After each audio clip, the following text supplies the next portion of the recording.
Salve Maria, quero indicar o livro para você de São João de Ávila, Sermões do Espírito Santo. Há algumas impressões que ficaram bem fortes aqui. Claro, todo o livro é magnífico, mas algumas coisas que eu vou partilhar. Primeiro, aonde São João de Ávila, que é doutor da igreja, mais recente doutor da igreja, ele vai falar o seguinte: ele é contemporâneo de Santa Teresa de Ávila, né? E ele vai fazer, por exemplo, essa comparação, que nós devemos desejar o Espírito Santo, clamá-lo, mas que as nossas obras também devem ser um clamor à ação do Espírito Santo em nossa vida. Ou seja, vai ser difícil se eu clamo o Espírito Santo, se eu peço que ele venha, mas eu faço somente coisas contrárias à ação do Espírito Santo. Coisas aonde eu vivo na lama do pecado, não me esforço para sair, e minha vida se torna contrária à vida de alguém que deseja ser íntimo e conduzido pelo Espírito Santo. Interessante que ele vai falar que alguém que deseja se alimentar, ele não vai comer um alimento que esteja de um animal que esteja vivo. O animal tem que ser morto primeiro. E ele vai falar sobre a nossa vida espiritual.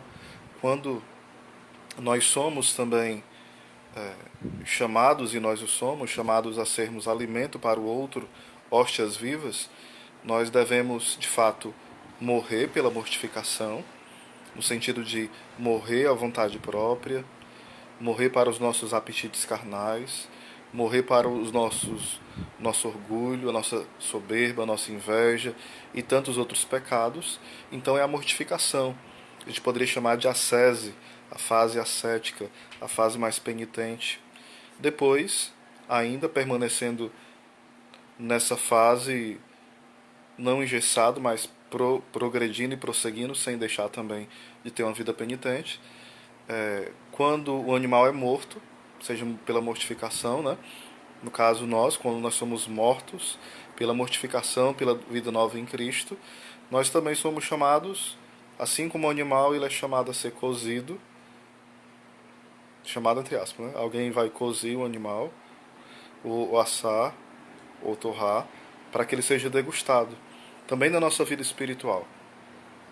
Eu não posso só tirar as coisas, renunciar, tirar, negar e morrendo e ficar nisso. Não. Eu preciso crescer.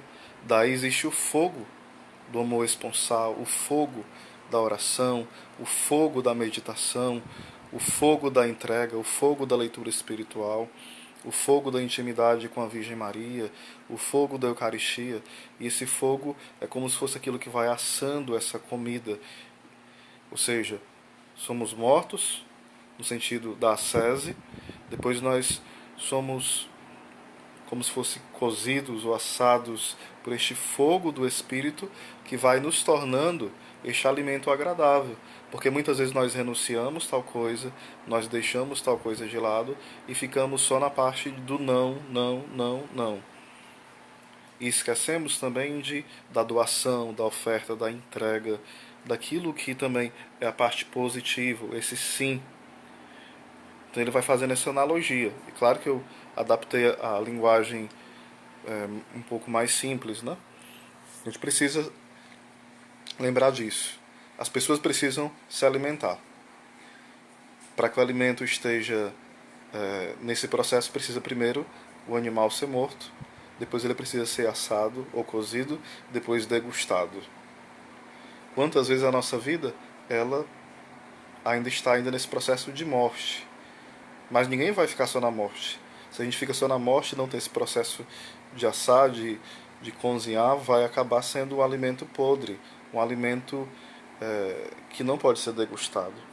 Então a nossa vida espiritual deve ser esse equilíbrio e esse progresso constante da vida ascética e da vida mística, da vida penitente e da vida iluminativa. Não são antagônicas, não são concorrentes, mas é um progresso e é complementar. Um não anula o outro. Também São João de Ávila vai falar que uma mulher, quando está grávida, ela precisa ter cuidados. Ela não vai a determinados lugares para não prejudicar o filho. está na sua barriga. Ela não vai ficar pulando e dando cambalhotas ou fazendo mil e uma coisas que vai prejudicar o seu filho. Ela vai deixar de comer determinada coisa, beber determinada coisa, ela vai descansar mais, ela vai fazer certas coisas que vão favorecer a vida do filho. E assim vai falar São João de Ávila. Assim aquele que sabe que existe a vida no Espírito nele. Então ele não vai fazer coisas que prejudiquem essa vida no Espírito. Pelo contrário, ele vai ter todo um cuidado nos lugares que ele vai, nas coisas que ele vai falar, nas coisas que ele vai pensar, a forma que ele vai estar, assim, a forma que ele vai vestir. Ou seja, é uma nova vida que está em nós, o homem novo. E nós não podemos abortar esse homem novo. Também São João de Ávila vai falar muito da questão de alguém quando recebe um hóspede na sua casa. Ele procura limpar a casa, ele procura dar atenção à pessoa e ele não deixa a pessoa sozinha. São João de Ávila vai fazer essa analogia, que nós não podemos deixar Deus sozinho, não podemos ser mal educados, não podemos ser pessoas que deixam a casa uma bagunça para que o doce hóspede entre nela. Devemos arrumar, devemos dar atenção a essa presença, a presença do Deus vivo que está em nós, que nos ama, que cuida de nós. Então é um pouquinho sobre esse livro, Sermões do Espírito Santo, que eu indico para você estar adquirindo.